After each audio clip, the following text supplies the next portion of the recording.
শয়তানের মিশন হচ্ছে আমাদেরকে হতাশ বানানো। মুমিনের ডিকশনারিতে হতাশা নেই। আমাদের শান্তির ঘুম কেড়ে নিছে এই ডিভাইস।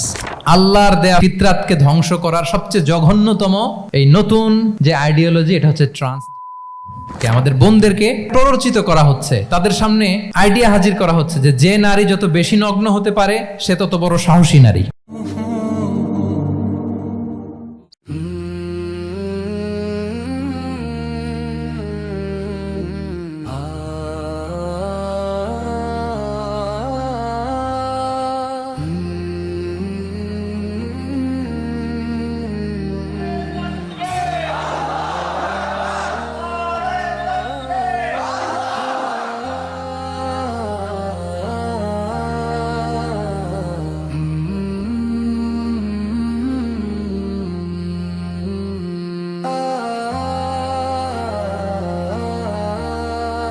আসসালামু আলাইকুম রহমতুল্লাহি ওয়া বারাকাতুহু।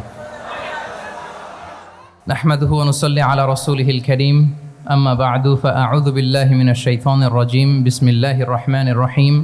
আল ইয়াওমা আকমালতু লাকুম দীনাকুম ওয়া আতমামতু আলাইকুম নি'মাতি ওয়া রাদিতু লাকুমুল ইসলাম দীনা। সাদাকাল্লাহুল আযীম। আপনারা খুব চমৎকার সেমিনারের একটা টপিক নির্ধারণ করেছেন যে আধুনিক যুগে ইসলামিক লাইফস্টাইল। শুরুতে আমি ইসলামিক লাইফস্টাইল বলতে আসলে কি বোঝায় এই আইডিয়াটাকে, কনসেপ্টটাকে ক্লিয়ার করে আমি আমার মূল আলোচনায় যাব ইনশাআল্লাহ বিইذনিল্লাহ। খুব সহজে যদি বলি, ইসলামিক লাইফস্টাইল হচ্ছে যে লাইফস্টাইল কোরআন সুন্নাহ থেকে উৎসারিত এবং যে লাইফস্টাইল হচ্ছে এন্ডোর্সড বাই ইসলাম, যে লাইফস্টাইল আমাদের প্রিয় নবী মুহাম্মদুর রাসূলুল্লাহ সাল্লাল্লাহু আলাইহি ওয়া আলিহি ওয়াসাল্লাম তিনি নিজে লিড করে দেখিয়েছেন আমাদেরকে। এটাই হচ্ছে ইসলামিক লাইফস্টাইল। আই রিপিট, যে লাইফস্টাইল কোরআন সুন্নাহ থেকে উৎসারিত, যেই লাইফস্টাইলকে ইসলাম এন্ডোর্সড করে এবং যে লাইফস্টাইল আল্লাহ রাসূল সাল্লাল্লাহু আলাইহি ওয়া আলিহি ওয়াসাল্লাম আমাদেরকে তিনি লিড করে দেখিয়েছেন। এটা একটা কমপ্লিট প্যাকেজ, একটা হোলিস্টিক প্রজেক্ট। এখানে কাটছাট করার সুযোগ নেই, মানে পিক অ্যান্ড চুজ করার সুযোগ নেই।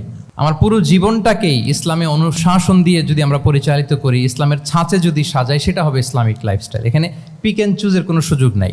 মানে মুসলিম হইলে পার্ট টাইম মুসলিম হওয়া যায় না, ফুল টাইম মুসলিম হইতে হয়। মানে জীবনের প্রতিটা অঙ্গনে ইসলামকে আমাদের প্র্যাকটিস করতে হবে, কারণ আমরা জানি ইসলাম মানে হচ্ছে complete submission, to the order of Allah, to the wish of Allah. কোনো যদি, কিন্তু, তবে ছাড়া আল্লাহর আদেশের সামনে নিজেকে উজাড় করে দেওয়ার নাম হচ্ছে ইসলাম। আই রিপিট, আমি আবারও বলছি, কোনো যদি, কিন্তু, তবে ছাড়া আল্লাহর অর্ডারের সামনে নিজেকে সঁপে দেওয়ার নাম কি? ইসলাম। সবাই বলুন তো, আল্লাহর আদেশের সামনে কোনো যদি, কিন্তু, তবে ছাড়া নিজেকে সাবমিট করা, এই সাবমিসিভ অ্যাটিটিউডের নাম কি? সবাই বলুন তো। তাহলে আপনি পিক অ্যান্ড চুজ করতে পারবেন না যে এটা আমার ভাল লাগে, এটা আমার সাথে যায়, সো আমি এটা নিলাম, এটা আমার সাথে যায় না, সো এটা থেকে আমি দূরে থাকলাম। তাইলে এটা ইসলামিক লাইফস্টাইল হলো না। এই কনসেপ্টটা কি ক্লিয়ার সবার কাছে? এটা একটা total package, it's a total project, it's a holistic program. আপনি আপনার সুবিধা মতো এখানে কাটছাট করতে পারবেন না, নিলে পুরোটাই নিতে হবে। তো আমরা অনেকে আবার কাটছাট করি নিজের মন মতো। তাদেরকে উদ্দেশ্য করে আল্লাহ তাআলা বলছেন, আফাতুমিনুনা বিবা'দিল কিতাবি ওয়া তাকফুরুনা বিবা'দ। তোমরা কি আল্লাহর কিতাবের কিছু অংশ মানো আর কিছু অংশ তোমরা অস্বীকার করো? এটা তোমাদের পলিসি? জেনে রেখো, ওয়ার্নিং দিচ্ছেন যে তোমাদের পলিসি যদি এইটা হয়, তাহলে এই দুনিয়াতে আছে তোমাদের জন্য লাঞ্ছনা, আর আখিরাতে তোমাদেরকে শাস্তির মুখোমুখি হতে হবে। তাহলে কাটছাট করার সুযোগ নেই। আমরা যেটা করি, নামাজ, রোজা, হজ, জাকাতের মতো এই যে আনুষ্ঠানিক ইবাদতগুলো, এগুলোতে আমরা ইসলামকে খুব মানি, ইসলামের অনুশাসন মানি। কিন্তু আমাদের ব্যক্তি জীবন, পারিবারিক জীবন, সামাজিক জীবন, আমার ডিলিংসগুলো, আমার ট্রেড, আমার বিজনেস, আমার ব্যবসা, আমার বিয়ে শাদী, আমার বিহেভিয়ার, এগুলোকে অনেক সময় আমরা ইসলামের অনুশাসন অনুযায়ী মানতে চাই না। এগুলোর ক্ষেত্রে আমরা অনেক সময় ইসলামের অনুগামী হই না। এইখানে একটা ঝামেলা রয়ে গেছে আমাদের। কিন্তু মূল কথা হচ্ছে, আপনি ইসলামকে মানলে দ্য টোটাল প্যাকেজ আপনাকে মানতে হবে। এখানে কাটছাট করার কোনো সুযোগ আছে বলেন তো? আওয়াজ করে বলেন, কোন কাটছাটের সুযোগ কি আছে? না, কারণ কমপ্লিট প্যাকেজ, কমপ্লিট প্যাকেজ। জীবনের প্রতিটি অঙ্গনকে ইসলামের অনুশাসন দিয়ে সাজানো, বা জীবনের প্রতিটি অঙ্গনে ইসলামকে অনুশীলন করার নামই হচ্ছে ইসলামিক লাইফস্টাইল। মূলত ইসলামই একটা lifestyle. Islam is not merely a set of beliefs and rituals, rather it's a lifestyle. ইসলাম নিজেই একটা lifestyle that emphasizes justice, spirituality, integrity and modesty. আপনি যদি নিতে চান আপনাকে পুরোটাই নিতে হবে, তাহলে কাটসাট করার সুযোগ নেই। এটা হচ্ছে প্রথম, the first and foremost reminder tonight, যে ইসলাম একটা টোটাল প্যাকেজ, একটা কমপ্লিট প্রোগ্রাম, একটা হোলিস্টিক প্রোগ্রাম। এখানে পিক অ্যান্ড চুজ করতে পারবো না আমরা। আপনি যদি আমাকে ইসলামী লাইফস্টাইলের উপরেই সেমিনারে কথা বলতে বলেন, I must say you have to take the entire package, পুরোটাই আপনাকে নিতে হবে। এই আইডিয়াটা ক্লিয়ার হয়েছে আমাদের সবার কাছে? সবার কাছে ক্লিয়ার তো? তাহলে পিক অ্যান্ড চুজ করবো নাকি? শুনি নাই সবার কাছ থেকে। পিক অ্যান্ড চুজ করা যাবে? কাটসাট করা যাবে? কিছু কিছু রুলস অ্যান্ড রেগুলেশন আমার খুব ভালো লাগে, আমার জন্য খুব সুবিধা হয়, ওইটা নিলাম, বাকিগুলা কাটসাট করে দিলাম। তার মানে সহজভাবে পার্ট টাইম মুসলিম হওয়ার কোনো সুযোগ নেই, হলে ফুল টাইম হতে হবে। কাস্টমাইজড ইসলামের কোনো সুযোগ নেই, টোটাল প্যাকেজটাকে আমার অ্যাডাপ্ট করতে হবে। এটা হচ্ছে ইসলামিক লাইফস্টাইল।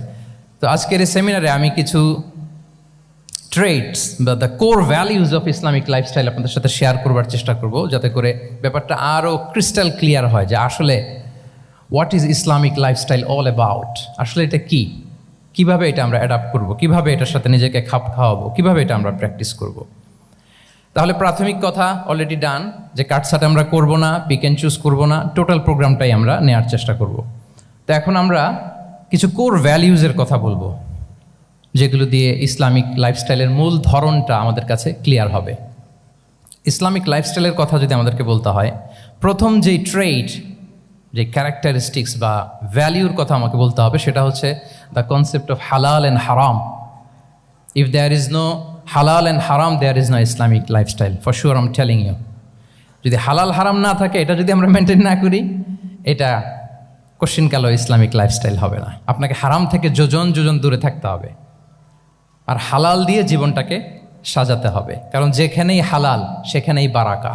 আই রিপিট, আমি আবারও বলছি, যেখানেই হালাল সেটার মধ্যে কি হারামে কোনো বারাকা আছে? হারামে আছে অস্থিরতা, সাময়িক উন্মাদনা, এর ভেতরে বারাকা নাই। হালালের ভেতরে আল্লাহ তাআলা বারাকা ঢুকিয়ে দিয়েছেন। আচ্ছা আপনারা বলুন তো, গরুর গোশত খাওয়া এটা হালাল না হারাম? হালাল। কুকুরের গোশত খাওয়া হালাল না হারাম?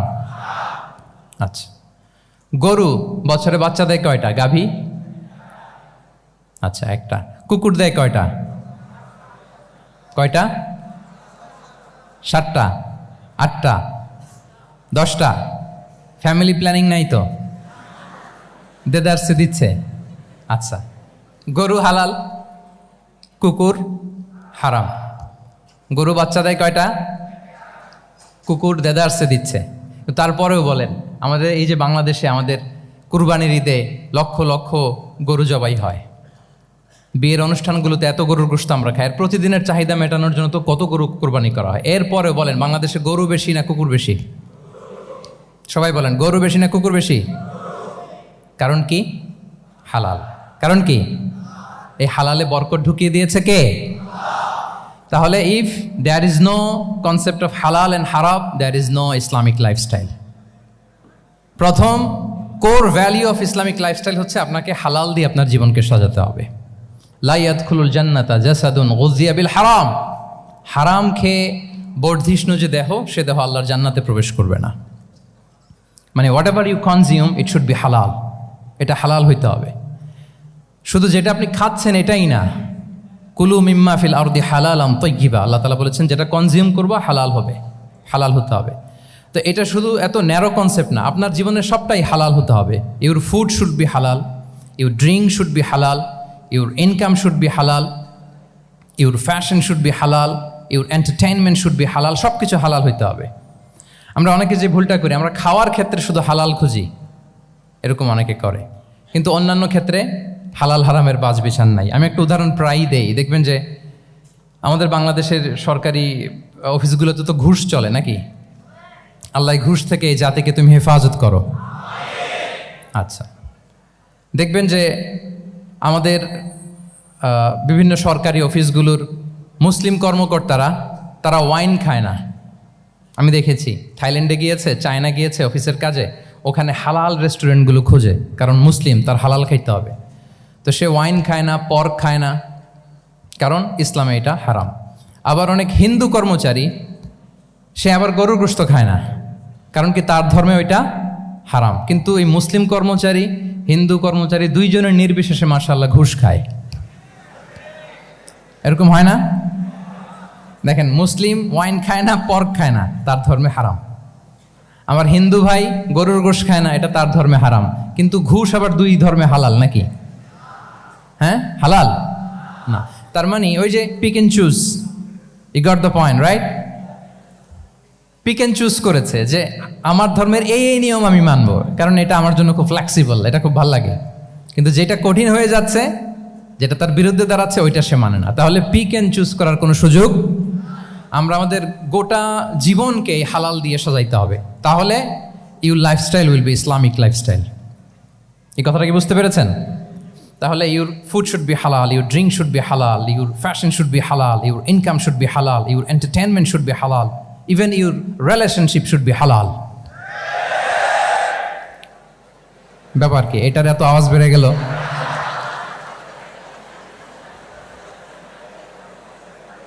এটা কমন পড়ে গেছে নাকি? আচ্ছা বলেন, হালাল রিলেশনশিপ কোনটা বলেন? এই তো আসল জায়গায় হাত দিছি বোধহয়। আমাদের শিক্ষার্থী বন্ধুদের মধ্যে বিবাহিত আছি আমরা? হ্যাঁ, কারা কারা আছি দেখি তো। মাশাআল্লাহ, মাশাআল্লাহ, ঠিক আছে, ঠিক আছে। আমাদের বোনরা উপরে আছেন, মাশাআল্লাহ, অনেকে হাত তুলেছেন, আলহামদুলিল্লাহ। এই তো আমাদের যারা হাত তুলছেন তাদের জন্য একটা তাকবীর দেই আমরা, আল্লাহু আকবার। এই যে আপনারাই বলেছেন, আমার কোনো লিগ্যাল অপিনিয়ন দেওয়ার প্রয়োজন হচ্ছে না, যে হালাল রিলেশনশিপ হচ্ছে বিয়ে। তাহলে বিয়ের বাইরে যদি আমার কোনো রিলেশনশিপ থাকে, হালাল না হারাম? ফতোয়া দিচ্ছে কে? আমি? আপনারাই দিচ্ছেন। বলেন, বিবাহ পরবর্তী কোনো যদি এক্সট্রা ম্যারিটাল রিলেশনশিপ থাকে, এটা ইসলামে হালাল না হারাম? তাইলে pre marriage relationship, after marriage relationship, এটা শরীয়তে হারাম। তো এই হারাম যদি আমি এই হারামের সাথে যদি নিজেকে জুড়ে দেই, তাহলে আমার লাইফস্টাইল এটা ইসলামিক লাইফস্টাইল হতে পারে না। আমরা বিয়ের মতো পবিত্র বন্ধনের মধ্য দিয়ে আমরা আমাদের দাম্পত্য জীবনকে উপভোগ করব। আল্লাহ তৌফিক দান করুক। এই যে অনেকে হাত তুলে ফেলছে, মাশাআল্লাহ, তার মানে সেকেন্ড ইয়ারে আছে, ফার্স্ট ইয়ারে আছে, থার্ড ইয়ারে আছে, আলহামদুলিল্লাহ, হালাল রিলেশনশিপে তারা গিয়েছে, মাশাআল্লাহ।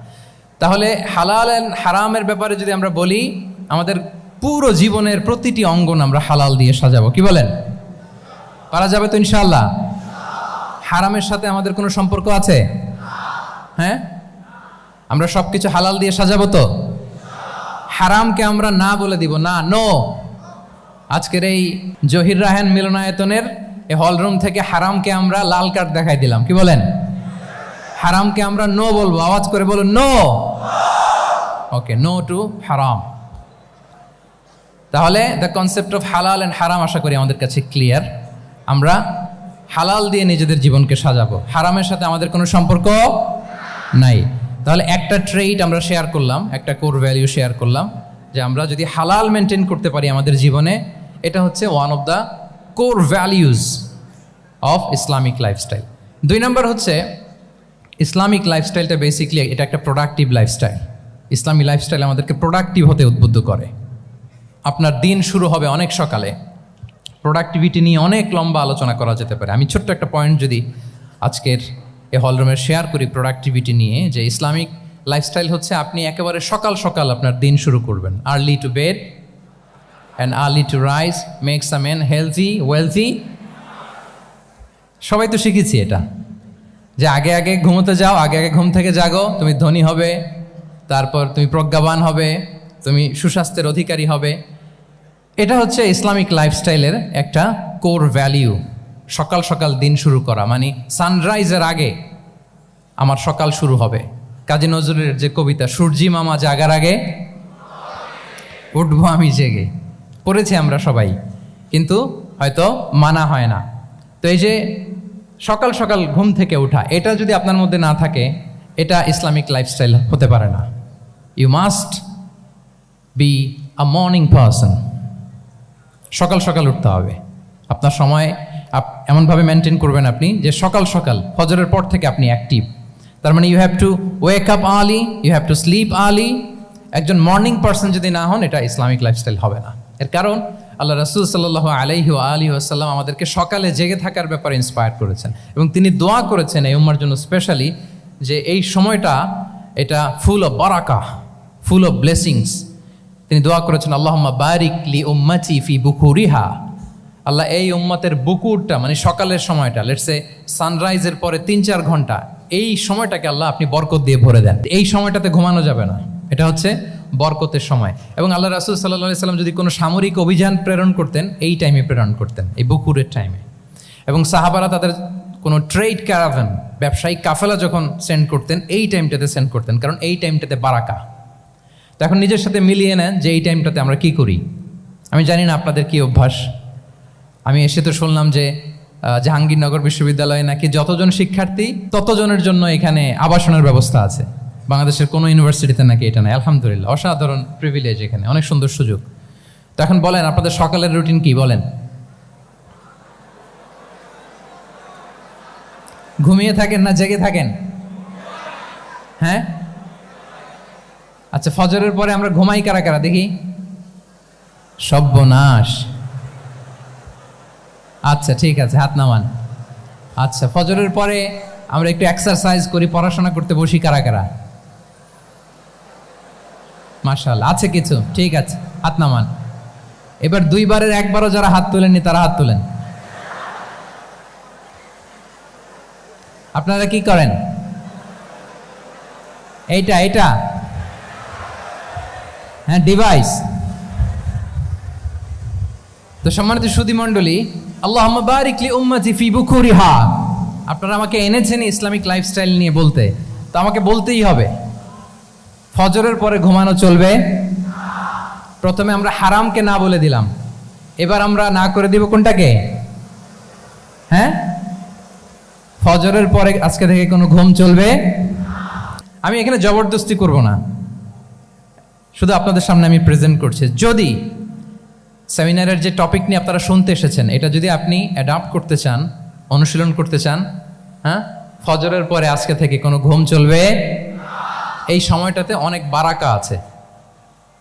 তো কি করতে হবে? এটার জন্য আগে আগে ঘুমোতে হবে। কি বলেন? অনেকে ফজরের এই বরকতময় সময়টা তারা ঘুমাতে ঘুমাতে মিস করে। এর কারণ দেরিতে ঘুমোতে যাওয়া। আগে আগে ঘুমানোর অভ্যাস করতে হবে। কিন্তু আগে তো ঘুম আসে না, তাই না? এই যে ডিভাইস আমাদেরকে ঘুমাতে দেয় না, আমাদের শান্তির ঘুম কেড়ে নিছে এই ডিভাইস। এই ডিভাইস অ্যাডিকশন, স্ক্রিন আসক্তি, এই স্ক্রিন আসক্তি আমাদের শান্তির ঘুমকে কি করেছে? কেড়ে নিয়েছে। আল্লাহ তাআলা রাতকে বানিয়েছেন ঘুমের জন্য। ওয়াজআলনা লাইলা লিবাসা। লিবাস মানে আবরণ। আমি রাতকে বানিয়েছি পোশাকের মতো আবরণ করে, যে আবরণ রাত্রিবেলা নিঝুম নিস্তব্ধ অন্ধকার দিয়ে ছেয়ে দেয়। ফলে মেলাটিন নামে একটা হরমোন নিঃসরিত হয়, আমাদের ঘুম ঘুম ভাব আসে। ঘুমের জন্য আল্লাহ তৈরি করেছেন রাতকে। এরপরে আল্লাহ তাআলা বললেন ওয়াজআলনা নাহারা মাআশা। আর দিনকে বানিয়েছি আমি প্রাণ চঞ্চল করে, দিনে আমরা কাজ করব। তাহলে রাতে আগে আগে ঘুম, আর দিনের বেলা আল্লাহ তাআলা আমাদেরকে কাজ করার জন্য সৃষ্টি করেছেন। কিন্তু এই সাইকেলটাকে আমরা ঘুরাই ফেলছি। রাতে যত দেরি করে আপনি ঘুমাবেন, সকালে ঠিক তত দেরি করে আমাকে উঠতে হয়, ঠিক কিনা বলেন? তাহলে ফজরের পর বকুর পিরিয়ড অফ টাইমটাকে কাজে লাগাতে হলে রাতে আমাদেরকে আগে ঘুমাতে যেতে হবে। রাতে কি করতে হবে? আগে ঘুমোতে যেতে হবে। তাহলে 1 নম্বরে কি বললাম? কনসেপ্ট অফ হালাল এন্ড হারাম। 2 নম্বরে বললাম প্রোডাক্টিভিটি। ইসলামিক লাইফস্টাইল হচ্ছে একটা প্রোডাক্টিভ লাইফস্টাইল। এটা মেনটেন করতে হলে প্রোডাক্টিভিটির অনেক কথা। একটা কথা হচ্ছে সকাল সকাল আপনার দিন শুরু করুন। কি পাওয়া যাবে তো ইনশাআল্লাহ? সবাই একসাথে পড়ে ইনশাআল্লাহ। এই যে আমাদের দেরি করে রাতে ঘুম আসে, স্ক্রিন আসক্তি, এই ডিভাইস আমাদের আরামের ঘুম কেড়ে নিছে কেন জানেন? এর কারণ হচ্ছে আল্লাহর দেয়া যে ফিতরাত, এই ফিতরাতকে আমরা উল্টে দিয়েছি। ফিতরাত শব্দটার সাথে আপনাদের পরিচয় আছে? হ্যাঁ, the innate characteristics of a human being. একটা মানুষের যে ক্যারেক্টারিস্টিক্স, যে ইননেট স্বভাব দিয়ে আল্লাহ তাআলা তৈরি করেছেন, নেচার, এটাকে আরবিতে বলে ফিতরাত। এই ফিতরাতের বিরুদ্ধে কিছু করা যাবে না। ইসলামিক লাইফস্টাইল হচ্ছে ফিতরা বেসড লাইফস্টাইল। ফিতরাতাল্লাহিল্লাতী ফাতারান নাসা আলাইহা লা তাবদীলা লিখালকিল্লাহ। আল্লাহর প্রকৃতির অনুসরণ করো, যে প্রকৃতি দিয়ে তিনি মানুষকে সৃষ্টি করেছেন। আর আল্লাহর সৃষ্টি কাঠামোর মধ্যে কোনো পরিবর্তন, কোনো বিকৃতি নেই। সুবহানাল্লাহ বিহামদি। তা আমরা এই ফিতরাতকে চেঞ্জ করে দেওয়ার কারণে এই ঝামেলা। আমরা সবাই এই ফিতরাতের উপর জন্মেছি। কুল্লু মাউলুদিন ইউলাদু আলাল ফিতরা ফাআবাওয়াহ ইউহাউবিদানিহি আও ইউনাসসিরানিহি আও ইউমাজ্জিসানিহি। প্রতিটি নিউ বর্ন বেবি তারা ফিতরাতের উপর জন্মায়, মানে নবজাতক সন্তান ইসলামের উপর জন্মায়। কিন্তু বাবা মা তাকে হয় ইহুদি বানায়, নাসারা বানায় বা অগ্নি উপাসক বানায়। তাহলে এই যে ফিতরাত, আল্লাহর দেয়া ফিতরাতকে যখন আমরা চেঞ্জ করেছি, আমাদের জীবন থেকে বারাকা উঠে গিয়েছে।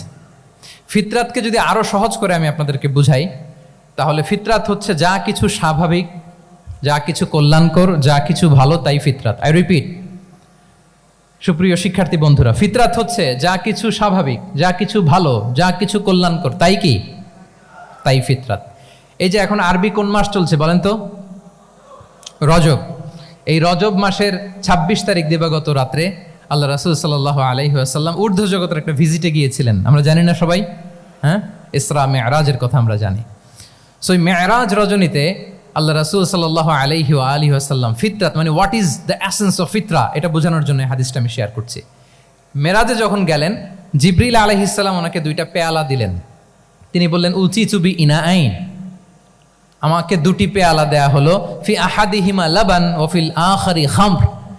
এক পেয়ালায় ছিল দুধ, আরেক পেয়ালায় ছিল মদ। ফা আখাযতুল লাবান ওয়া শারিবতু। যখন 2টা অপশন দেয়া হলো, 2টা পেয়ালা, আমি দুধের পেয়ালাটা নিলাম এবং সেটা পান করলাম। তখন জিবরিল আলাইহিস সালাম বললেন, আসাবতাল ফিতরা, মানে you are guided to the ফিতরা, আপনি সঠিকটাই নিয়েছেন। যেটা ফিতরা, যেটা নেওয়া উচিত, আপনি ওইটাই নিয়েছেন।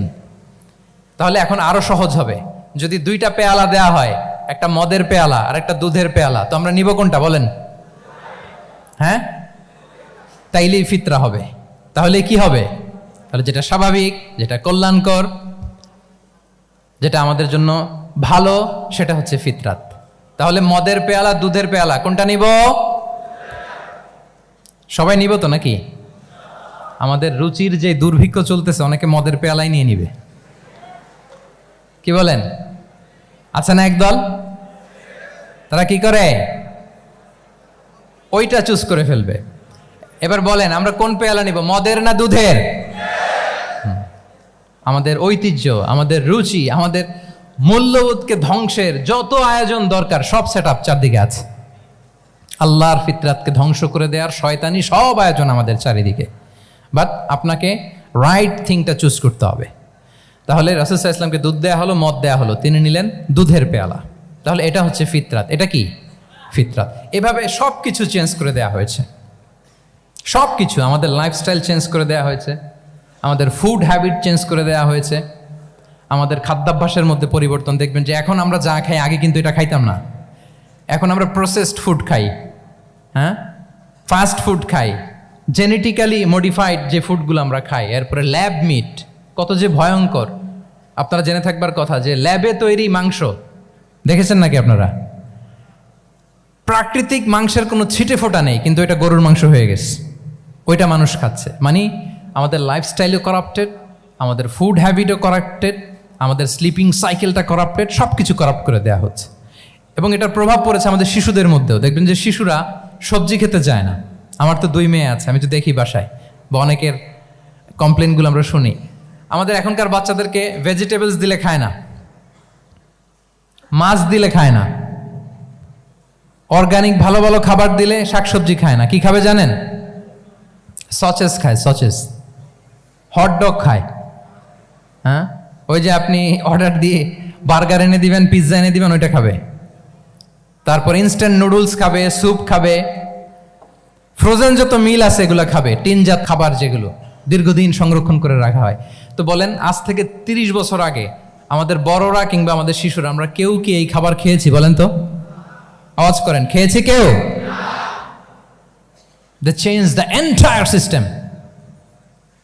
কেন আমরা ইসলামিক লাইফস্টাইল নিয়ে কথা বলছি এখন? কারণ আমাদের পুরো সিস্টেমটাই, আমাদের পুরো ফিতরাতটাই ওরা চেঞ্জ করে দিয়েছে। তারপর ডিভাইস ছাড়া বাচ্চারা খেতে চায় না, কার্টুন দেখে দেখে খাওয়াতে হয় ওদের। কি বলেন? আচ্ছা বলেন তো, আজ থেকে 30 বছর পেছনে ব্যাক টু দ্য হিস্ট্রিতে যদি আমরা যাই, 70-এর দশকে, 80-র দশকে বাংলাদেশের কোনো একটা গ্রামের কথা, একটা পল্লীর কথা আপনি একটু চিন্তা করেন তো। রাত 8টার দিকে, 9টার দিকে আপনি ওই গ্রামের কাউকে খুঁজে পাবেন? 70-এর দশকে, 80-র দশকে একটা গ্রামের পরিবেশের কথা যদি চিন্তা করেন, রাত 8টায় সবার কি অবস্থা বলেন তো? আপনি তো ঘুম খুঁজে পান না, আপনার তো ইনসমনিয়া। আমাদের এখন ট্যাবলেট খাওয়া লাগে না ঘুমের জন্য? আমাদের তো ইনসমনিয়া হয়ে গেছে এখন। কিন্তু আজ থেকে বেশি দূরে না, 30 বছর আগের একটা গ্রামীণ পরিবেশের রাত 8টার পরিবেশ হচ্ছে সবাই ঘুম। আমরা তারও 2 বা 3 ঘন্টা পরে ডিনার করব, কিন্তু ওনাদের মাগরিবের আগে বা পরে ডিনার করে ফেলছে। এশার নামাজ পড়েই কি 1-2 জন না, পুরো গ্রাম জামাতে ঘুম। পুরো গ্রাম জামাতের সাথে ঘুম। তো যে লোকটা 8টার দিকে ঘুমালো, উঠবে কখন বলেন? রাত 3টার পরে ওর ঘুম আসবে? আর হ্যাঁ, ঘুমেরও তো একটা লজ্জা শরমের ব্যাপার আছে। আর কত থাকবে এখানে? কি বলেন? আপনি তো ঘুমাতে যান রাত 2টায়। আর আজ থেকে 30 বছর আগে আমার বাংলাদেশের একটা গ্রামীণ পরিবেশে রাত 8টার দিকে সবাই ঘুম। আমরা এখন যেই টাইমটাতে ঘুমোতে যাই, ওই সময় ওনাদের অর্ধেক ঘুম শেষ। ফজরের নামাজ পড়ে আমাদের বাপ চাচারা কি করতো? হ্যাঁ, একটু ব্যাক টু দ্য হিস্ট্রিতে তাকান না। ফজরের নামাজ পড়ে এক বল পান্তা ভাত খাইতো। আমরা তো এখন এতটুক খাইলে আমাদের এটা বার্ন করার জন্য দৌড়াইতে হয় 5 কিলো, জিমনেশিয়ামে যাইতে হয়, কত আয়োজন, কত ওয়ার্কআউট করা লাগে। এক বল কাঁচামরিচ দিয়ে, পোড়ামরিচ দিয়ে ভাত খেয়ে চলে যাইতো ফসল খেতে। দুপুরে আবার এক বল, খাইতে বসলেই এক বল। আমরা সারা মাসে খেতে পারি না এক বল। আচ্ছা, কি খেত? খাওয়ার আইটেমটা দেখেন তো। কোনো ফরমালিন আছে? কথা বলেন। কোনো মেডিসিন ছিল না, একেবারে ফ্রেশ, হ্যাঁ, পিওর অর্গানিক। নিজেদের মাঠ থেকে আনা যে ধান, ঢেকি ছাটার ধান দিয়ে ভাত খেত। বাড়ির পুকুরের মাছ, কোনো ফরমালিন নাই। নিজের চাষ করা সবজি খেত, গোয়ালের দুধ খেত। আমরা অনেকে মনে করি যে আমাদের এই যে সায়েন্স অ্যান্ড টেকনোলজিক্যাল অ্যাডভান্সমেন্টের যুগে আমরা বোধহয় খুব সুখে আছি। আমাদের দাদা পরদাদারা বোধহয় এত সুখ করে যায় নাই। ওনারা যে সুখ করে গেছে তা আমরা চোখেও দেখি নাই। আমার দাদা পরদাদারা যে সুখে লাইফ লিড করেছে তার অর্ধেকও আমরা করতে পারি না। তারাই আসলে শান্তির, সুখের, আনন্দের সময়টা তারা কাটিয়েছে। তাহলে সম্মানিত সুধীমণ্ডলী, পুরো আমি আপনাদেরকে বোঝানোর চেষ্টা করছি যে ইসলামিক লাইফস্টাইল নিয়ে why we should talk about Islamic lifestyle. কারণ পুরো সিস্টেমটাকে তারা কলাপস করেছে, করাপ্ট করেছে। ওদের ফুড হ্যাবিট, ওদের লাইফস্টাইল, ওদের স্লিপিং স্টাইল সব চেঞ্জ করেছে। তো এই জন্য আল্লাহর দেয়া ফিতরাতকে যেন আমরা প্রিজার্ভ করি, আমরা সচেতন হই। এখনই যদি সচেতন না হই, ডিজাস্টার আমাদের জন্য অপেক্ষা করছে। Just wait and see. তাহলে ইসলামিক লাইফস্টাইল হচ্ছে একটা ফিতরা বেসড লাইফস্টাইল। এই ফিতরাকে আমাদেরকে প্রিজার্ভ করতে হবে। তাহলে 3টা পয়েন্ট বলে ফেলছি অলরেডি, যদি আপনাদের মনে থাকে। প্রথমে কি বলেছিলাম? হালাল, হালাল দিয়ে জীবন সাজাবো। 2 নম্বরে প্রোডাক্টিভিটির জন্য কি করব? রাতে দেরি করে ঘুমাবো। তাহলে আগে আগে ঘুমাবো, ফলে আগে আগে ঘুম থেকে জেগে কাজ শুরু করব। 3 নম্বরে ফিতরা, মানে আল্লাহর দেয়া প্রাকৃতিক যে নিয়ম, মানে আলোর সাথে সাথে আমার জীবন শুরু, আলো নাই আমিও ঘুমায় পড়বো। কি বলেন? আপনি উন্নত দেশে তো তাই হয়। জাপানে আমি কয়েকবার গিয়েছি, আগে আগে ঘুমায় পড়ে। ইভেন আমেরিকাতে আমি কয়েকবার গিয়েছি, অনেক অনেক শহরে 8টার পরে সুপার শপ বন্ধ, 8টার পরে ঘুম এরা। আমরা হাঁটছি কোন দিকে? আমরা একটু নিজেদেরকে প্রশ্ন করি। তাহলে 3 নাম্বার হচ্ছে ফিতরা বেসড যে লাইফস্টাইল, এটার দিকে আমাদেরকে ফিরে আসতে হবে। 4 নাম্বার হচ্ছে মডেস্টি, শালীনতা। One of the core values of Islamic lifestyle. এই শালীনতা আমরা হারাতে বসেছি।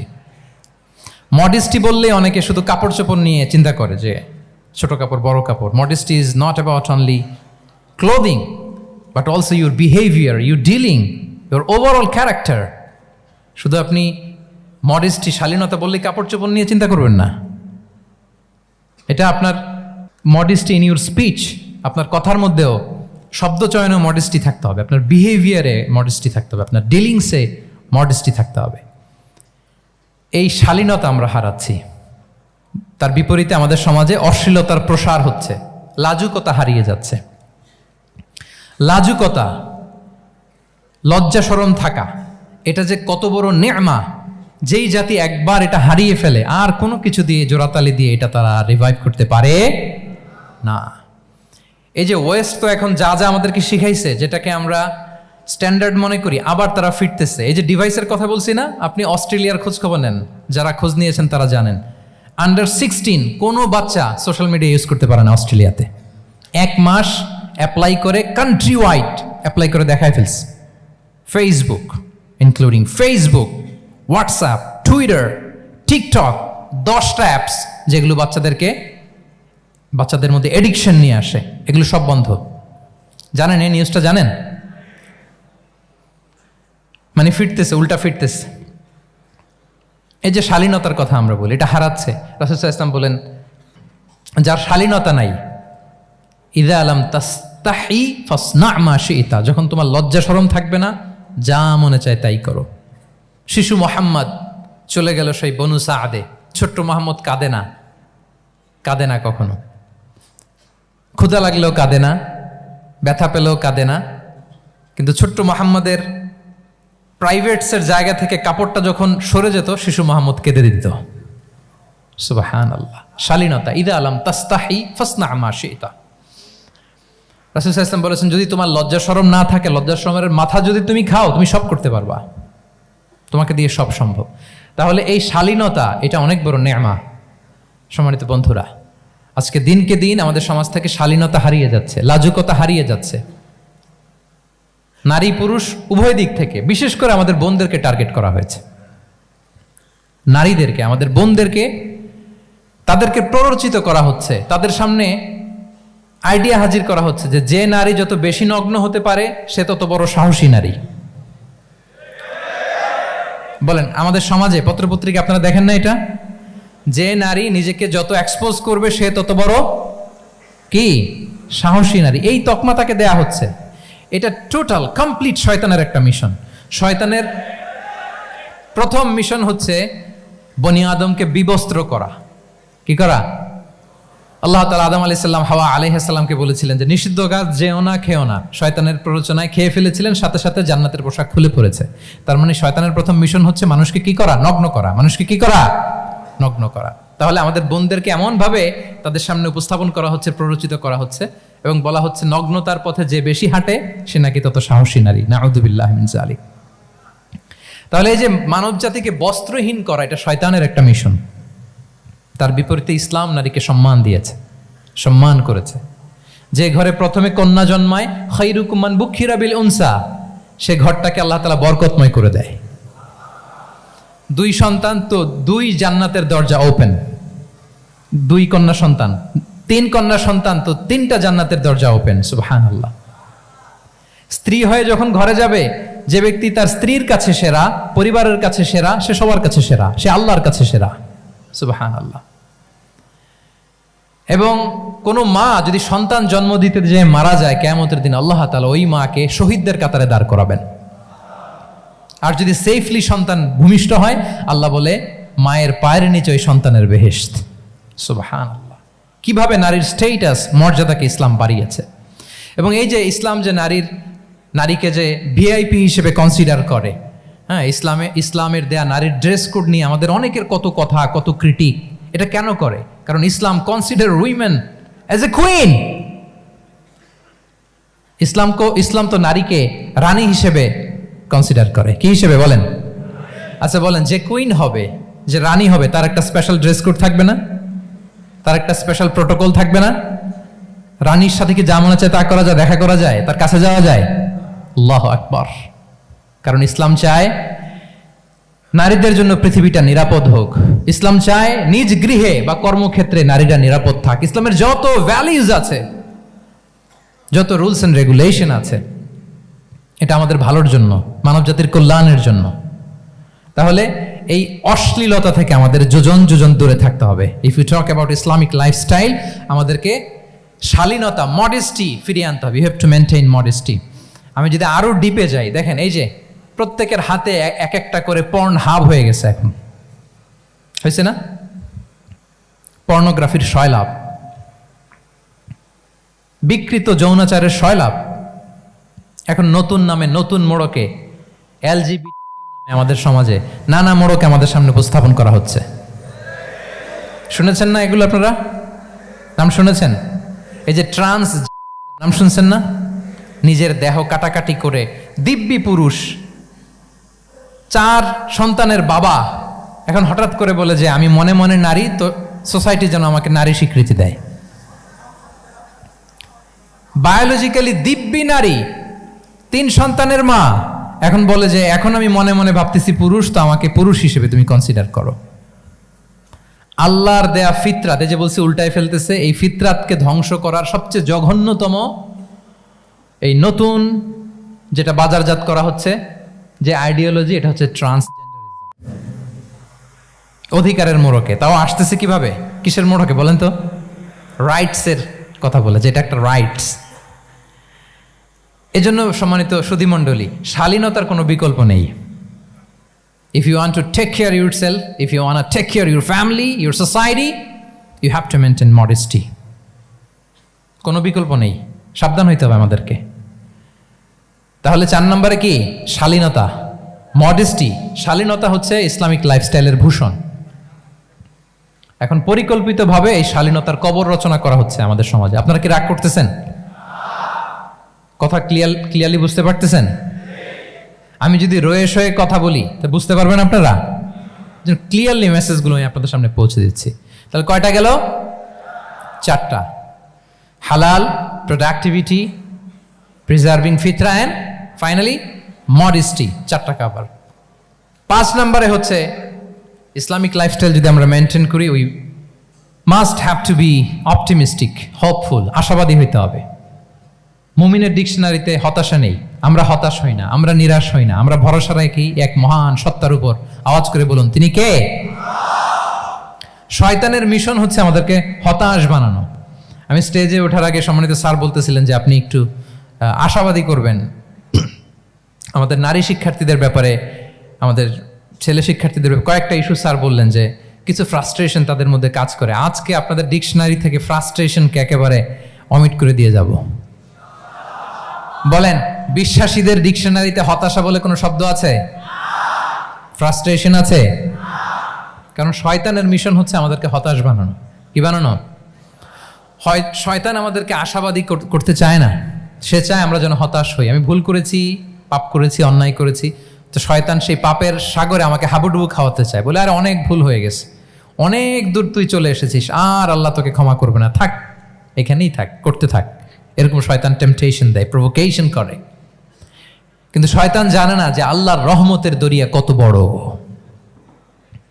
শয়তানের মিশন হচ্ছে আমাদেরকে হতাশ বানানো, আর আল্লাহর বাণী আমাদের হৃদয়ে আশা জাগায়, আশাবাদী করে তোলে। আল্লাহর এই কিতাবের, কোরআনের প্রতিটি আয়াতে পরতে পরতে পাবেন আপনি মোটিভেশন, ইন্সপিরেশন। আল্লাহু আকবার।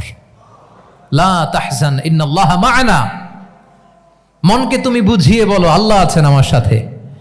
জাহাঙ্গীরনগর বিশ্ববিদ্যালয়ের আমার সুপ্রিয় শিক্ষার্থী বন্ধুরা, এই বাক্যটি নিজের জীবনের জন্য, নিজের জীবনের সাথে সেট করে নেন। মনকে তুমি বুঝিয়ে বলো আল্লাহ আছেন আমার সাথে। বিপদে আপদে, আমাদের লাইফে আপস এন্ড ডাউনস থাকে, সব মুহূর্তে আমরা এই কথাটা খেয়াল করব যে কেউ যদি আমাকে হেল্প করার জন্য নাও থাকে, এক মহান সত্তা আছে, তিনি কে?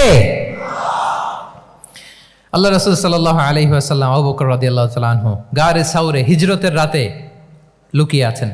কুরাইশরা খুঁজতেছে, আবু বকর রাদিয়াল্লাহু তাআলা আনহু তটস্থ, না জানি ধরা পড়ে যায়। তিনি বলছেন, কুরাইশরা আমাদের এত পাশ দিয়ে যাচ্ছে, একটু মাথা নিচু করলে দেখে ফেলবে আমাদের। রাসূল সাল্লাল্লাহু আলাইহি ওয়াসাল্লাম বললেন যে ভয় পেও না। আবু বকর, তুমি কি ভেবেছো আমরা এখানে গুহাতে 2 জন? না না, এই গুহায় আমরা 2 জন নই, আমাদের সাথে একজন মহান সত্তা আছে। তিনি কে? আমরা 3 জন এখানে। লা তাহজান ইন্নাল্লাহা মা'ানা। ভয় পেও না, হতাশ হয়ো না, নিশ্চয় আল্লাহ আমাদের সাথে আছেন। আল্লাহ তাআলা সরাসরি কথাটাকে কোরআনে কোট করেছেন যে লা তাহজান ইন্নাল্লাহা মা'ানা। তাহলে সুপ্রিয় বন্ধুরা, এই বাক্যটা আমাদের খেয়াল রাখতে হবে যাদের মধ্যে ফ্রাস্ট্রেশন কাজ করে, যে মনকে তুমি বুঝিয়ে বলো কে আছেন আমার সাথে? আল্লাহ আছেন। আমার সাথে। এরকম কোরআনের পরতে পরতে অনেক আয়াত পাবেন। লা তাইয়াসু মির রাউহিল্লাহ ইন্নাহু লা ইয়াইয়াসু মির রাউহিল্লাহি ইল্লাল কওমুল কাফিরুন। আল্লাহর রহম থেকে নিরাশ হয়ো না। কাফিররা ছাড়া কেউ আল্লাহর রহম থেকে নিরাশ হয়। আমি আপনি আমাদের জীবনে কত ভুল করেছি, কত অন্যায় করেছি, কতটাই বা পাপ করেছি। মনে রাখবেন, আমাদের পাপ যত বড় হোক, আল্লাহর রহমতের দরিয়া তার চাইতেও বড়। ইন্না মা'আল উসরি ইউসরা ফাইন্না মা'আল উসরি ইউসরা and verily with every hardship there is an ease. প্রত্যেক কষ্টের পরেই থাকে স্বস্তি। এই বাক্যগুলো কি আপনাকে মোটিভেশন দেয় না? এই কথাগুলো কি আপনাকে চাঙ্গা করে না? আপনার জীবনে ইন্সপিরেশন হয়ে আসে না এই কথাগুলো? ওয়ালা তাহিনু ওয়ালা তাহজানু ওয়া আনতুমুল আ'লাউনা ইন কুনতুম মুমিনিন। চিন্তা করো না, হতাশ হয়ো না, তোমাদেরই বিজয় হবে যদি তোমরা মুমিন হও। আল্লাহু আকবার। তাহলে আপস এন্ড ডাউনস থাকবে, এবং মুমিন জীবনে তো হতাশা থাকবেই না। কারণ আমার জীবনে যদি কোনো কষ্টের ঘটনা ঘটে, এটার জন্য আমি রিওয়ার্ড পাবো। আমি যদি অসুস্থ হই, আমার প্রত্যেক অসুস্থতার কারণে আমার পাপ মোচন হয়। সুবহানাল্লাহ পড়েন। আপনার জ্বর হয়েছে, এই জ্বরের কারণে আল্লাহ আপনার গুনাহ মাফ করবেন। আপনি ব্যথা পেয়েছেন, অসুস্থ হয়েছেন, আল্লাহ তাআলা গুনাহ মাফ করে দিবে।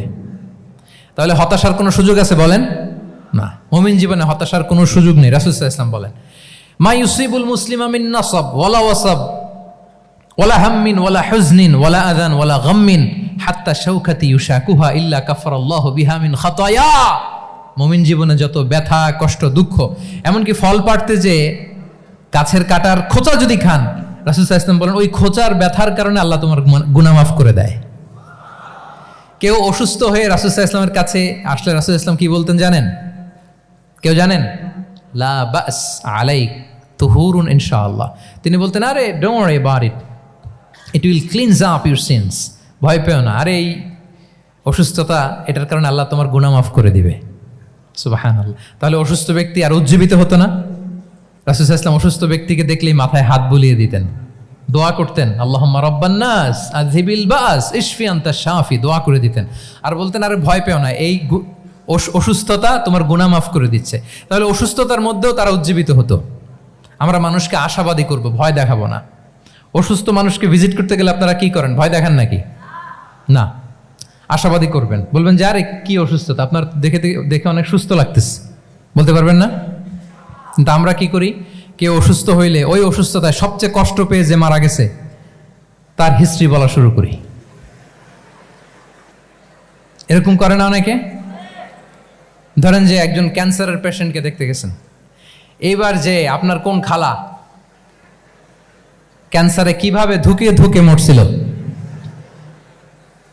ওই হিস্ট্রি আপনি বয়ান দিতে শুরু করছেন। বেচারা বাঁচবে? যা একটু সুস্থ ছিল ওইটাও তো অসুস্থ বানাই দিচ্ছেন। কি বলেন? তাহলে ইসলাম আমাদেরকে আশাবাদী করে। প্রিয় ভাই এবং বোনেরা, কি করে? আশাবাদী করে। আমরা যদি আমাদের কোনো প্রিয়জনকে হারাই, আমরা আশাবাদী হয়েই হারাই, কারণ তাকে আমি চিরকালের জন্য হারাচ্ছি না। আপনি আপনার আব্বাকে হারাচ্ছেন, তো কি হয়েছে? বাপ হারায় তো কাঁদবে নাস্তিক। কি বলেন? নাস্তিকদের তো মরার পরে নাকি আর কিছু নাই। হ্যাঁ, দেখবেন আপনাদের সামনে সামনে অনেক কিছু বলে যে কিছু নাই, যা দেখি না, বিশ্বাস করি না। একা একা যখন মৃত্যুর পরে কি হবে চিন্তা করে ওর দম বন্ধ হয়ে আসে। ইসলাম মানুষকে আশাবাদী করে। দেখেন আমরা কত দূর দেখি, কত দূর ভাবি। আমার দাদা মারা গেছে, এটা আমার কোনো টেনশনেরই কারণ না, কারণ আমি সবসময় ভাবি আমার দাদাকে আমি ওপারে যেয়ে পাবো। আমার আব্বাকে আমি হারিয়েছি, তো ওপারে পাবো। আমার বন্ধুকে আমি হারিয়েছি, কাছের বন্ধুটা যে আমার জন্য খুব ইন্সপিরেশন ছিল, সাময়িক বিচ্ছেদ এটা আমাদের জন্য, কারণ আমরা ওই জগতে বিশ্বাস করি। আল্লাহু আকবার। তাহলে হতাশা আমাদের ডিকশনারিতে আজকে থেকে রাখা যাবে। ইসলামিক লাইফস্টাইল যদি মেনটেন করতে চান, you have to be optimistic. Clear কথাটা? আচ্ছা, এরপরে গ্রেটফুলনেস, 6 নাম্বার। গ্রেটফুলনেস, আপনাকে কৃতজ্ঞ হইতে হবে, শুকরগুজার হইতে হবে। আমরা অনেকে কমপ্লেইন করি খুব বেশি, না এটা ভুল। সম্মানিত সুধী মণ্ডলী, be grateful with what you have. যা আছে এটা নিয়ে শুকরগুজার হন, আপনার জীবনটাকে আল্লাহ সুন্দর করবে। তাহলে কমপ্লেইন করবো না, আমরা শুকরগুজার হব। রাসূল সাল্লাল্লাহু আলাইহি ওয়াসাল্লাম বলেছেন, তোমার চেয়ে যে খারাপ অবস্থানে আছে তার দিকে তাকাও, যে ভালো আছে তার দিকে তাকিও না। হ্যাঁ, যে ভালো আছে তার মতো আপনি হওয়ার চেষ্টা করবেন। আপনার গোল থাকবে। I am not talking about the goals and plans, your plan and goal should be bigger and bigger. But আপনি ও খুব ধনী, ও খুব ভালো আছে, এটা দেখে কষ্ট পাবেন না। কারণ আপনি খেয়াল করেন যে আপনার চেয়ে অনেক খারাপ অবস্থানে আছে অনেকে, ওর দিকে তাকালে দেখবেন যে আপনার আর খারাপ লাগতেছে না। শেখ সাদি রাহিমাহুল্লাহ, বিখ্যাত কবি, নাম শুনেছেন না? ওনার একবার পায়ে দেওয়ার মতো জুতা ছিল না। কি ছিল না? সবাই বলুন, কি ছিল না? জুতা। তো উনি একবার রাস্তা দিয়ে হাঁটতেছেন, হঠাৎ দেখেন এক লোকের দুইটা পাই নাই। কি নাই? শুকরগুজার হলেন, চিৎকার করে বললেন আলহামদুলিল্লাহ, যে আল্লাহ অনেক ভালো আছি, আমার জুতা নাই এজন্য মন খারাপ, ওর তো পাই নাই। হ্যাঁ, এজন্য বেঁচে যে আছি এজন্যই আলহামদুলিল্লাহ। লা ইন শাকারতুম লা আযীদান্নাকুম ওয়া লা ইন কাফারতুম ইন্না আযাবি লাশাদীদ। আল্লাহ বলেন যদি শুকরিয়া করো, শুকরগুজার হও, আমি আল্লাহ নিয়ামত বাড়িয়ে দেব। যদি না শুকরি করো, জেনে রাখো আমার শাস্তি কঠিন। তাহলে বেঁচে যে আছি এজন্যই কি পড়া উচিত? জাহাঙ্গীরনগর বিশ্ববিদ্যালয় আওয়াজ করেন, বেঁচে যে আছি এজন্য কি পড়বো? আপনি যে অবস্থানে থেকে খুশি না, ভাল লাগে না আপনার, যে হায় রে আমি তো লুজার, আমার কিচ্ছু নাই, আপনার এই অবস্থানে পৌঁছাটা অনেকের জন্য স্বপ্ন। মানে যেটা পেয়ে আপনি হ্যাপি না, অতটুকু হইতে পারাটা অনেকের কি স্বপ্ন। আপনাকে যদি জিজ্ঞেস করি ভাই কি চান, কি লাগবে বলেন, কি চান? তা আপনি বলবেন যে শেখ আমি ধনী হইতে চাই, আমার একটা ব্রাইট ক্যারিয়ার চাই, আমি টাকা চাই, আমি খ্যাতি চাই, আমি ক্ষমতা চাই, এটা চাই। কত যে চাওয়ার ফিরিস্তি আমাদের। আপনি একটু একটা ক্যান্সার হসপিটালে জানতো, ক্যান্সারের 3rd স্টেজে চলে আসছে, ধুকে ধুকে লাস্ট স্টেজে চলে আসছে। আপনার তো অনেক কিছু চাই, আপনি ওকে একটু জিজ্ঞেস করেন যে ভাই আপনি কি চান? ও টাকা চায় না? ক্যান্সারের রোগী টাকা চাবে? খ্যাতি চাবে? ব্রাইট ক্যারিয়ার চায়? সে কি চায় বলেন তো একটু?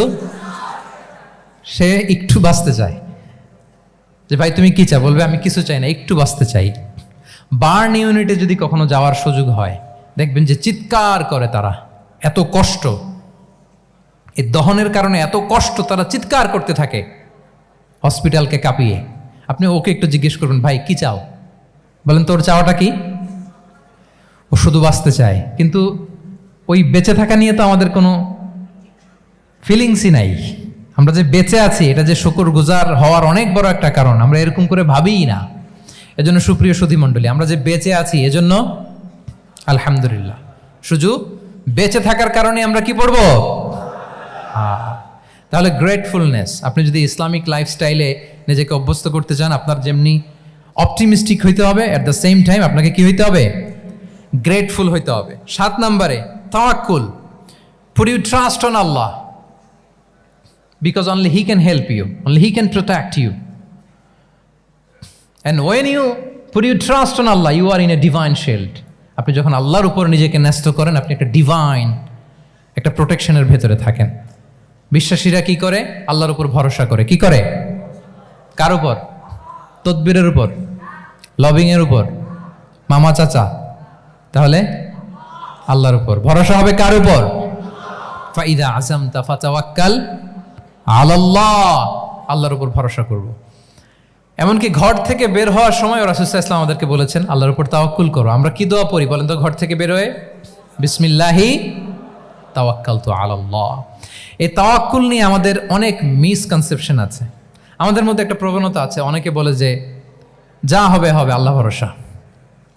বলে যে যা হবে হবে, কি ভরসা? কথা বলতে হবে তো আমার সাথে। আপনার কি বোরিং হচ্ছেন? ওরে আল্লাহ, অনেক রাত হয়ে গেছে, তো শেষ করে দেই তাহলে। আর কয়েক মিনিটের মধ্যে শেষ করবো ইনশাআল্লাহ। তাহলে অনেকের মধ্যে একটা প্রবণতা আছে, তারা বলে যে যা হয়েছে হয়েছে, কি ভরসা? যা করে আল্লাহ, আল্লাহ ভরসা। এটা it's not the concept of তাওয়াক্কুল। এটা তাওয়াক্কুল নয়। ইসলামে তাওয়াক্কুল is always at the second step. The first step is your effort. প্রথমে আপনি চেষ্টা করবেন, এরপরে আপনি আল্লাহর উপর তাওয়াক্কুল করুন। কিছু না করে যদি বলেন আমি আল্লাহ ভরসা, এটা আল্লাহ ভরসা হয়েছে? এটা আপনার মন গড়া একটা কথা হয়েছে, কিন্তু এটা তাওয়াক্কুল হয়?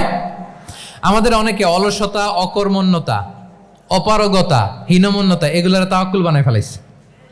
হাত গুটায় বসে থাকবে, কাজ করবে না, অলস, আর বলে কি আল্লাহ ভরসা। রিজিকের মালিক আল্লাহ, কিছু করবে না আর বলে আল্লাহ ভরসা। প্রিয় ভাইরা, রাসূল সাল্লাল্লাহু আলাইহি ওয়াসাল্লাম তিনি অলসতা, অকর্মণ্যতা, হীনমন্যতা, কাপুরুষতা, ভীরুতা এগুলো থেকে আল্লাহর কাছে পানাহ চেয়েছেন। নিজের সাধ্যের সবটুকুন তিনি করেছেন, তারপরে আল্লাহ ভরসা করেছেন। এবং পাখিকে ইসলামে তাওয়াক্কুলের মডেল বানানো হয়েছে। রাসূল সাল্লাল্লাহু আলাইহি ওয়াসাল্লাম বলেন, লাউ আন্নাকুম তাতাওয়াক্কালুনা আলাল্লাহি হাক্কা তাওয়াক্কুলিহি লা রাযাকাকুম কামা ইয়ারযুকুত তুয়ুর তাগদু খিমাসান ওয়া তারুহু বিতানান। মানে তোমরা যদি পাখির মতো তাওয়াক্কুল করো, তাহলে পাখিকে আল্লাহ যেমন রিজিক দেয় তোমাদেরকেও রিজিক দিবে। পাখি কি করে বলেন তো? প্রতিদিন সকালবেলায় ওর ঘরের ভিতরে বসে বলে যে আল্লাহ ভরসা, বলে বরঞ্চ কি করে সে সকাল সকাল কিচির মিচির রবে দিক দিগন্ত মাতিয়ে সে বের হয়ে যায়, সারাদিন ঘুরতে থাকে। তাহলে খালি পেটে সকালবেলায় পাখিগুলো বের হয়ে যায়, আকাশে বাতাসে ছুটে বেড়ায়, আর বিকেল বেলায় ওদর পূর্তি করে প্রতিটা পাখিকে তার নিড়ে ফিরিয়ে দেয় কে? আপনারা তো বোঝা অনেক সহজ। আপনাদের জাহাঙ্গীরনগর এটা তো নাকি পাখিদের অভয়ারণ্য শুনলাম আমি, কখনো আসা হয়নি আমার, দিনের বেলা আসা দরকার ছিল, তাহলে আপনাদের ক্যাম্পাস বিউটি আমি দেখতে পেতাম। তো পাখি কিন্তু বসে থাকে না, সকালে কি করে? খালি পেটে পাখিগুলো বেরিয়ে যায়, ওরা ওদের রোল প্লে করে, চেষ্টা করে, এরপরে বিকেলবেলা ওদর পূর্তি করে তাদেরকে নিড়ে ফিরিয়ে দেয় কে? তাহলে পাখিকে তাওয়াক্কুলের মডেল বানানো হয়েছে। আপনি হাত গুটিয়ে বসে থেকে বললেন আল্লাহ ভরসা, এটা হয়েছে না। আপনি আপনার সর্বোচ্চটুকুন চেষ্টা করবেন, সব করার পরে এরপরে আপনি বলবেন আল্লাহ ভরসা। তাহলে তাওয়াক্কুল হলো প্রথমে যে কোনো জিনিস অ্যাচিভ করার জন্য পরিকল্পনা করা, তারপর সে পরিকল্পনা বাস্তবায়নের উপায় বের করা, তারপর বিভিন্ন উপায় উপকরণের সাহায্য নিয়ে সেটা অ্যাচিভ করার জন্য প্রাণান্তকর প্রচেষ্টা চালিয়ে যাওয়া, অবশেষে ফলাফলের জন্য কার উপর নির্ভর করা। দিস ইজ কল্ড তাওয়াক্কুল। এখন আমি কিছুই করলাম না, বললাম যে যা করে আল্লাহ, তাওয়াক্কুল হয়েছে তো না? আমাদের সমাজে দুইটা ধারণা, কেউ কেউ বলে আরে আমি তো সব করব, তাওয়াক্কুলের দরকার কি? Absolutely wrong. আবার অনেকে মনে করে আল্লাহই সব করে দিবে, এটাও অ্যাবসলিউটলি রং।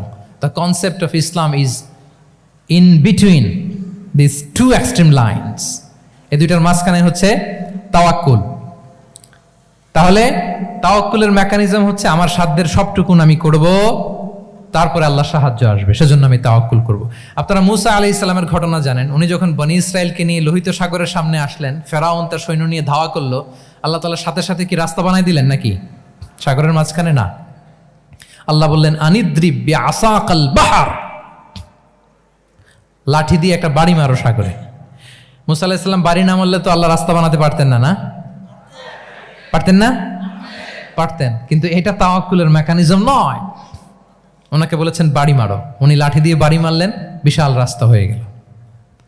মারিয়াম আলাইহিস সালাম যখন ঈসা আলাইহিস সালামকে ডেলিভারি করলেন, ক্লান্ত শ্রান্ত ক্ষুধার্ত, কি খাবেন? আল্লাহ তাআলা বললেন ওয়াহুজ্জি ইলাইকি বিজিযইন নাখলাতি তুসাকিত আলাইকি রুতাবান জানিয়া, মানে ম্যারি মানে মারিয়াম, একটু কষ্ট করে উঁচু হয়ে পাশে একটা খেজুর গাছ আছে, ওটা ডাল ধরে টান দাও, টসটসে পাকা খেজুর পড়বে নিচে, ওটা খাও। উনি টান না দিলে আল্লাহ এমনি অটোমেটিক্যালি পাঠাতে পারতেন না খেজুর? আল্লাহ পাঠাননি।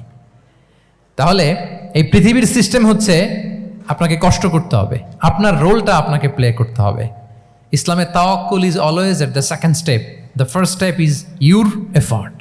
আপনাকে চেষ্টা করতে হবে, তারপরে আপনি তাওয়াক্কুল করবেন, তাহলে এটা প্রপার তাওয়াক্কুল হবে। তাহলে এখন থেকে হাত গুটিয়ে বসে থেকে আল্লাহ ভরসা বলবেন? বলবেন? আমরা এটা ভুল করে ফেলি, আমরা এটা ভুল করে ফেলি। রাসূল সাল্লাল্লাহু আলাইহি ওয়াসাল্লাম, ওনার কাছে আল্লাহ সাহায্য আসতো, জিবরিল আলাইহিস সালামও আসতো, তারপরেও কখনো তিনি নিজের ভাগ্য আল্লাহর হাতে ছেড়ে দিতেন না। আমাদের মতো যা করে আল্লাহ, আল্লাহ ভরসা বলে কখনো নিজের ভাগ্য আল্লাহর হাতে ছেড়ে দিতেন, বরং নিজের সাধ্যের সবটুকুন দিয়ে তিনি চেষ্টা করতেন, তারপর তিনি ভরসা করতেন কার উপর? আপনি হিজরতের ঘটনাটা দেখেন। আল্লাহ যেদিন বললেন যে আজ রাতেই তুমি আর আবু বকর হিজরত করো, রাসূল সাল্লাল্লাহু আলাইহি ওয়াসাল্লাম ওই দিন দুপুরবেলা আবু বকর রাদিয়াল্লাহু তাআলা আনহুর ঘরে গেলেন। তিনি কখনো দুপুরবেলা বেরোন না, তিনি কখনো মাস্ক পরে বেরোতেন না। সেদিন তিনি মাস্ক পরে বেরোলেন, খারাজা মুতাকান্নিয়ান, মুখ ঢেকে বেরোলেন। আবু বকর রাদিয়াল্লাহু তাআলা আনহুর ঘরে যেয়ে বলেন, আবু বকর আখরিজ মান ফিল বাইত, ঘরে যারা আছে বের করে দাও, প্রাইভেট আলাপ আছে। আবু বকর রাদিয়াল্লাহু তাআলা আনহু বললেন, ইয়া রাসূলুল্লাহ, আসমা আর আয়েশা একজন তো আপনার পরিবার, আর একজন তার বোন, আমরাই তো, বলেন। রাসূল সাল্লাল্লাহু আলাইহি ওয়াসাল্লাম আশ্বস্ত হলেন, বললেন যে আজ রাতেই আমরা হিজরত করব, আজ রাতেই। মক্কা থেকে মদিনা হচ্ছে উত্তর দিকে, কোন দিকে? আপার নর্থ। তিনি মক্কা থেকে মদিনায় হিজরত করবেন উত্তরে, কিন্তু তিনি বের হলেন দক্ষিণ দিক দিয়ে শত্রুর চোখে ধুলি দেওয়ার জন্য। দেখেন, দিনের বেলা বেরোলেন না, রাতে বেরোলেন। দেখেন, একটার পর একটা প্রিকশন। দুপুরে বেরোলেন, চেহারা ঢেকে বেরোলেন, প্রাইভেসি মেনটেন করলেন। ডেস্টিনেশন এদিকে, বের হলেন এই দিক দিয়ে, সবার চোখের অন্তরালে তিনি বের হলেন। এবং তিনি আবু বকর রাদিয়াল্লাহু তাআলা আনহুকে বললেন, সবাই যেই পথে মদিনা যায় আমরা কিন্তু ওই পথে যাব না, ক্যারাভানগুলো যেই পথে যায় ওই পথে না, সাওয়াহিলি একটা আনইউজুয়াল রুট ধরে আমরা যাব, সাগরের পার ঘেঁষে ঘেঁষে, যাতে ওরা বুঝতে না পারে। এই জন্য আবু বকর রাদিয়াল্লাহু তাআলা আনহু একজনকে ভাড়া করলেন, আব্দুল্লাহ ইবনে উরাইকেত নামে, যে আনইউজুয়াল রাউটটা চিনে, যে সাগরের পাশ ঘেঁষে চলে যাওয়া পথ দিয়ে মক্কা থেকে রাসূল সাল্লাল্লাহু আলাইহি ওয়াসাল্লামকে মদিনায় পৌঁছায় দেবে। 2টা ওট তিনি 2 মাস ধরে এটাকে নার্চারিং করে রাখলেন। 3 দিন আবু বকর রাদিয়াল্লাহু তাআলা আনহু এবং রাসূল সাল্লাল্লাহু আলাইহি ওয়াসাল্লাম গারে সাউরে অবস্থান করলেন 3 দিন, যাতে করে বুঝতে পারেন যে মক্কায় তাদের ব্যাপারে কি বলা হয়। এবং আবু বকর রাদিয়াল্লাহু তাআলা আনহুর ছোট্ট ছেলে আব্দুল্লাহকে অ্যাসাইন করা হলো যে, আব্দুল্লাহ, তুমি তো ছোট মানুষ, তুমি প্রতিদিন মক্কার বাজারে যেয়ে শুনবা যে আমাদের ব্যাপারে কুরাইশরা কি বলে। নিশ্চয়ই তারা তন্ন তন্ন হয়ে আমাদেরকে খুঁজবে, না পেয়ে ওরা কি কি পলিসি নেয় এটা এসে আমাদেরকে জানাবা। সুবহানাল্লাহ। ছোট্ট আব্দুল্লাহ মক্কার বাজারে কে কি বলে শুনে গোয়েন্দার মতো করে, স্পাইয়ের মতো করে সে তথ্যগুলো নিয়ে, খাবার নিয়ে গারে সাউরে প্রতিদিন ইনফরমেশন পাস করে আসতো, আবার খাবার দিয়ে আসতো। আচ্ছা বলেন তো, এই ছোট্ট আব্দুল্লাহ যেই পথে যায়, মরুভূমির উপরে তার ফুটপ্রিন্ট আছে না, আব্দুল্লাহর ফুটপ্রিন্ট। তো কোরাইশরা তো তন্ন তন্ন হয়ে রাসূল সাল্লাল্লাহু আলাইহি ওয়াসাল্লামকে খুঁজতেছে, ডানে বায়ে সামনে পেছনে সব জায়গায়। তারা যদি আব্দুল্লাহর ছোট্ট পায়ের ছাপ পায় আর সেটাই যদি ফলো করে, তাহলে ডিরেক্টলি তারা কোথায় যেয়ে পৌঁছবে? রাসূল সাল্লাল্লাহু আলাইহি ওয়াসাল্লামের কাছে, গারে সাউরে। আল্লাহ রাসূল সাল্লাল্লাহু আলাইহি ওয়াসাল্লাম কি করলেন? আবু বকর রাদিয়াল্লাহু তাআলা আনহু কি করলেন? আমির ইবনে ফুহায়রা নামে আরেকটা লোককে অ্যাসাইন করলেন, যে 3 দিনের জন্য আব্দুল্লাহ যখন তথ্য নিয়ে খাবার দিয়ে চলে যাবে, আমির ইবনে ফুহায়রা, তোমার কাজ হচ্ছে যেই পথ দিয়ে আব্দুল্লাহ হেঁটেছে এই পথ দিয়ে তুমি আমাদের ছাগলগুলোকে একটু চড়াই দিবা। তাহলে ওখানে ওই বাচ্চার আর ফুটপ্রিন্ট থাকবে না, ওই ছাগলগুলোর পায়ের ছাপ থাকবে। অনেক লম্বা ঘটনা, এরকম একটার পর একটা প্রিকশন আল্লাহ রাসূল সাল্লাল্লাহু আলাইহি ওয়াসাল্লাম এবং আবু বকর রাদিয়াল্লাহু তাআলা আনহু ওনারা নিয়ে তারপরে হিজরতের পথে রওনা হয়েছেন। এবং যখন রওনা হয়েছেন, রাসূল সাল্লাল্লাহু আলাইহি ওয়াসাল্লাম আর ডানে বায়ে তাকান না, তিনি কোরআন তেলাওয়াত করছিলেন। হি ওয়াজ রিসাইটিং দ্য কোরআন, কারণ now he is in the state of tawakkul. এখন তিনি তাওয়াক্কুল করতেছেন। তাহলে বলেন তো, তাওয়াক্কুল কি শুরুতে না শেষে? তারপরে কতটা শেষে? আপনার চেষ্টা, আপনার তদবির, আপনার লবিং, আপনার এফর্ট, আপনার সাধ্যের নাগালে থাকা সব কিছু উজাড় করে দেওয়ার পরে আপনি বলবেন তাওয়াক্কালতু। আমরা করি কি? আমরা কি করি? আল্লাহ ভরসা। ভাই কি প্ল্যান আপনার? হুজুর আল্লাহ ভরসা। এবার বলেন, এটা হয়েছে? এটা কি আসলে দ্য প্রপার কনসেপ্ট অফ তাওয়াক্কুল হয়েছে প্রিয় ভাই এবং বোনেরা? হয় নাই। কারণ তাওয়াক্কুল is always at the second step. The first step is your effort. আপনি আপনার সাধ্যের সবটুকু করবেন, তারপর কি করবেন? ক্লিয়ার? সব শেষ কথা হচ্ছে, আপনি যদি ইসলামিক লাইফস্টাইল মেনটেন করতে চান, আপনাকে উম্মাহ সেন্ট্রিক অ্যাটিটিউডের অধিকারী হইতে হবে। উম্মাহ সেন্ট্রিক। আমাদের মুসলিম উম্মাহ একটা দুঃখী উম্মাহ, নেতৃত্বহীন উম্মাহ, বলিষ্ঠ নেতৃত্বের অভাবে এদিক থেকে লাথি মারলে আমরা এদিকে যাই, এদিক থেকে মারলে এদিকে যাই। শুধু একটা স্ট্রং লিডারশিপের অভাব, ঠিক কিনা বলেন?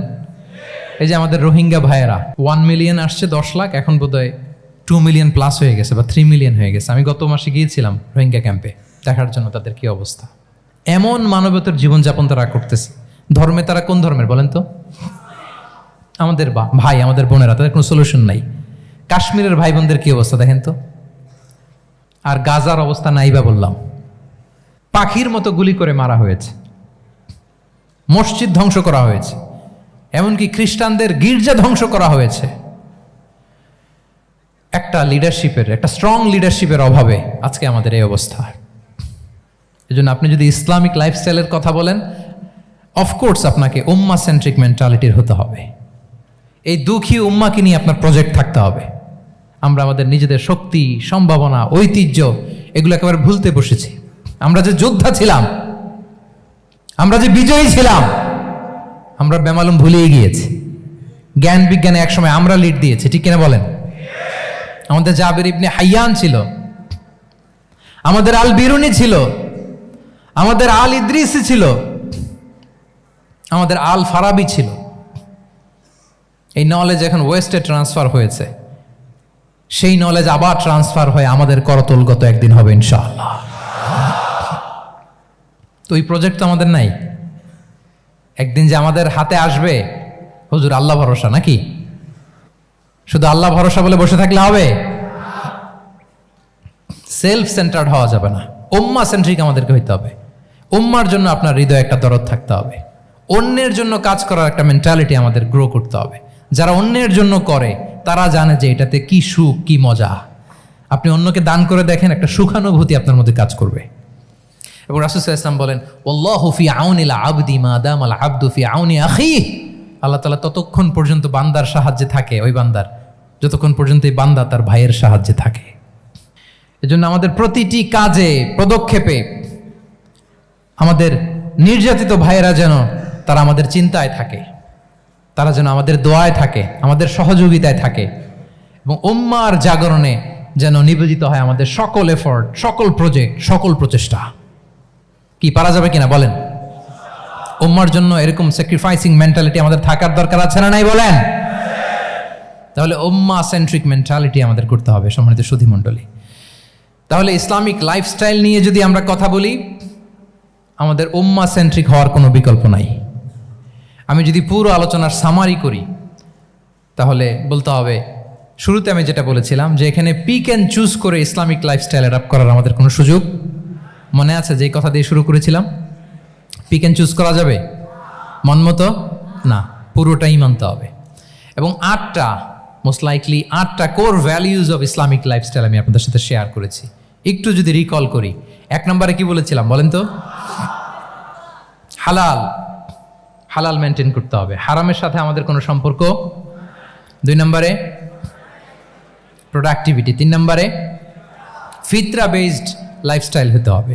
4 নম্বরে মডেস্টি।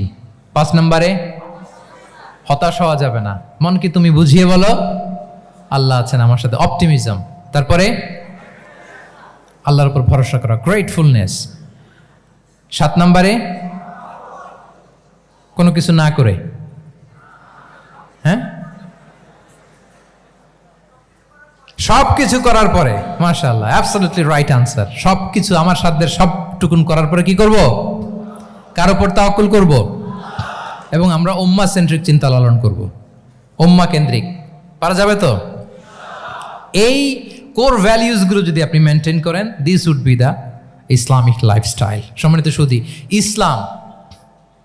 ইসলাম আমাদেরকে যে লাইফস্টাইল প্রেসক্রাইব করেছে, সেই প্রেসক্রাইব লাইফস্টাইলই আমাদেরকে সাবস্ক্রাইব করতে হবে। এর বাইরে মুসলিমের কোনো লাইফস্টাইল থাকতে পারে? এর বাইরে অন্য কোনো লাইফস্টাইল আল্লাহর কাছে গ্রহণযোগ্য হতে পারে? আল্লাহ তাআলা আমাদের সবাইকে কথাগুলো বোঝার ও আমল করার তৌফিক দান করুন। সম্মানিত সুধী মণ্ডলী, আমি আবারও পাঠশালাকে শুকরিয়া জানাই, বিশ্ববিদ্যালয় কর্তৃপক্ষকে শুকরিয়া জানাই, এবং দীর্ঘ 1 ঘন্টারও বেশি সময় ধরে আপনারা যারা এই লম্বা আধুনিক যুগে ইসলামিক লাইফস্টাইল শিরোনামের এই সেমিনারে অংশগ্রহণ করলেন, আপনাদের সবাইকে আবারও প্রাণ ঢালার শুভেচ্ছা এবং অভিনন্দন জানিয়ে আমার আলোচনা এখানেই আমি শেষ করছি। হাযা মা ইনদি ওয়াল ইলমু ইনদাল্লাহি আলাইহি তাওয়াক্কালতু ওয়া ইলাইহি উনীব। ওয়াসসালামু আলাইকুম ওয়া রাহমাতুল্লাহি ওয়া বারাকাতুহু।